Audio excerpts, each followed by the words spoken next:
Hi, everybody. It's Nigel Giam here, the lead GP training program director of St Mary's Scheme and course director for Mentor MRCGP. I'm so happy to have Omar join us for another success story for the SCA. Lovely to see you, Omar. That smile says it all. You must be very Lovely to happy. see you, Dr. Giam. Yeah, I'm very, very, very happy. Very relieved.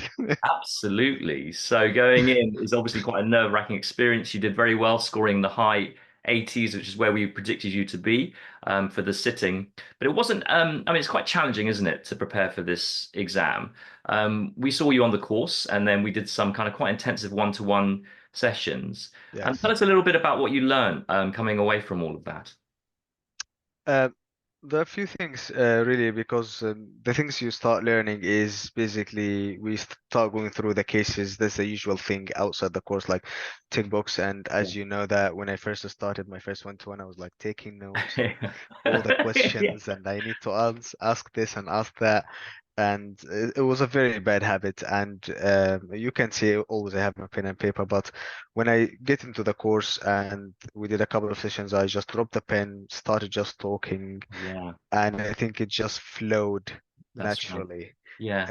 And that was a very a game changer for me in terms of Yeah, getting in. and it's so right, isn't it? Because actually, it makes life easier when you're just having a conversation and talking with your patients and actively listening. So maybe we'll break it down for our audience because there'll be a lot of people out there who will also be in those sorts of habits of just asking quite OSCE type questions, tick box questions, and will not have been successful in the SCA. So we do need to think about some game changers. Let's break it down in terms of the domains. So in terms of data gathering, what would your top tip be to our audience who are listening? My absolutely top tip is open up the case right and I mean by that the thing that I took from you is, for example, someone came was HP A1C was 58. It's like, "Oh, what do you think have caused this?" And you Yeah. just open up the whole case. Like, I Yes. eat bad, I do this, I do that, and then it flows from there. It's Yeah. not like, okay, you have 58. Do you smoke? Do you do Yeah. this? It's not that. It's just you let him lead the consultation and you Yeah. just follow through. And that actually got me most of the data gathering passes and clear passes, really. Yes. Yeah, and I, that's I really did it. important, isn't it? Because we talked about this concept of opening up the patient's ice and not chasing the symptoms. So what's the story that's led to that elevated Exactly. Exactly. HbA1c? How important is case priming, do you think, in terms of these cases? It's extremely important. I think maybe 10 out of the 12 cases I knew what's gonna happen. Wow, Um, wow, wow. Okay. like there's one case that was like 19 female. I Mm, could think of, okay, what was that? But was mm, like recurrent UTI, and mm. then I actually primed the case like what might be causing this, Yeah, and I just you start preparing the case and yeah, what might the case go, and you kind of don't get taken away with yeah, what's gonna happen, what's gonna be yeah. thrown at you. So Yeah. it's good to prime the case and prepare what to expect, and Yeah, and we also talk a lot about that, don't we? Battle plans, not going in blind into a case, just kind of thinking, no. well, actually, if I've been given this information, how does it map to the blueprint? What possibly might be coming in and using the information in context. So if we now move on to clinical management, what sort of top tips would you have for people who are going to be sitting or resitting? Well, the clinical management, I think people should just have it patient centered. Don't Yeah, like say you should do this, that. Just one at a time. It's like, what are your thoughts about that? yeah, And then he will start saying, oh, I find, stop smoking is impossible for me mm, because well, I can stop alcohol. And they usually mm, will have this three, four things they can do and two things that they cannot, and yeah, you can negotiate your way into the management. yeah, Start thinking of what's your follow-up, what's your safety netting. yeah. You need to see the patient again.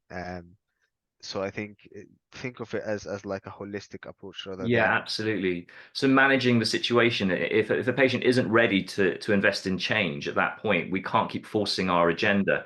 no. So again, I suppose finding the compromise. And you mentioned negotiation, which is actually it's so fundamentally important in this exam, isn't it? There is quite a lot of negotiation. Well, I'm very sorry to tell you, Dr. Giam, I failed my negotiation Oh no! station because I did not listen to you. Oh, It was like you said, if you give the patient what they want in a negotiation station, you fail it. oh no!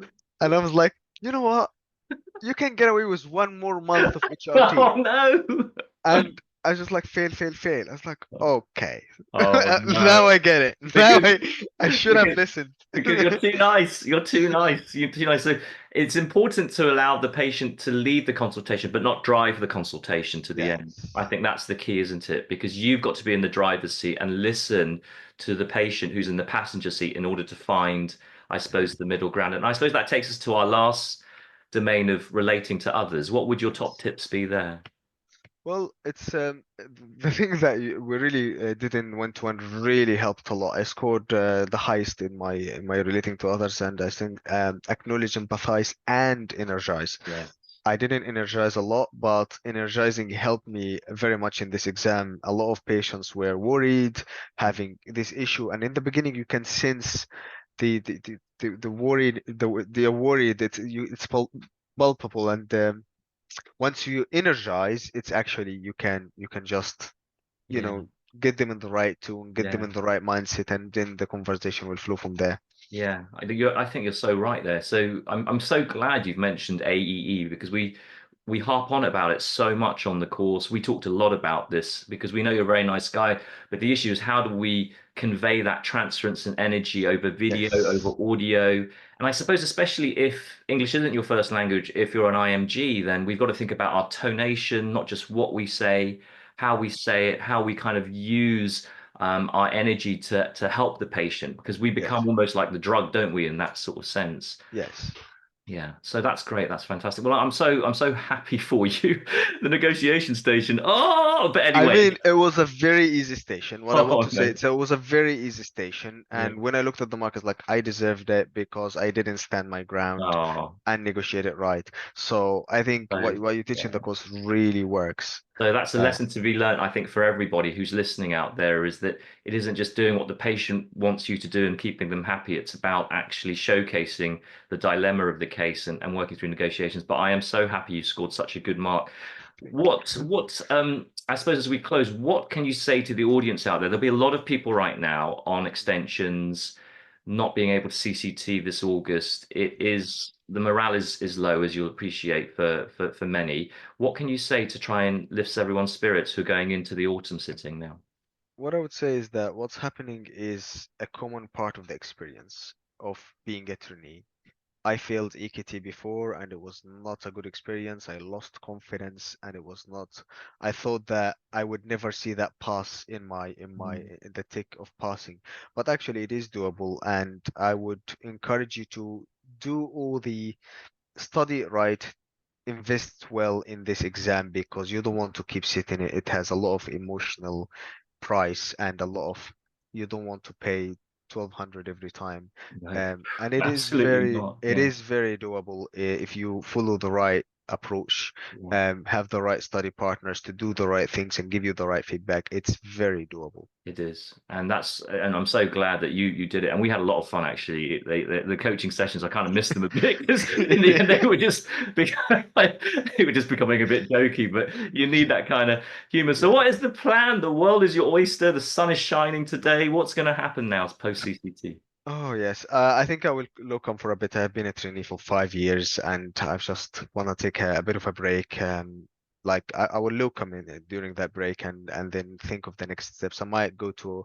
I like the idea of portfolio GP to do few things because I will get bored if I just do Yeah. 9 clinical sessions in a week. Yeah. So yes, locum for a few months, and then see how it goes from there. A few courses. Good. Well, look, GP is a small world. I'm sure we'll bump into each other in the future, face I to hope face. so. I hope Me so. too. Me too. We'll need to negotiate that one at some point. But thank you so much, Omar, for coming on. Really lovely Anytime. to see you again, and congratulations once again. Thank you very much indeed, Dr. Giam. Okay, take care. Thank you. Thank you.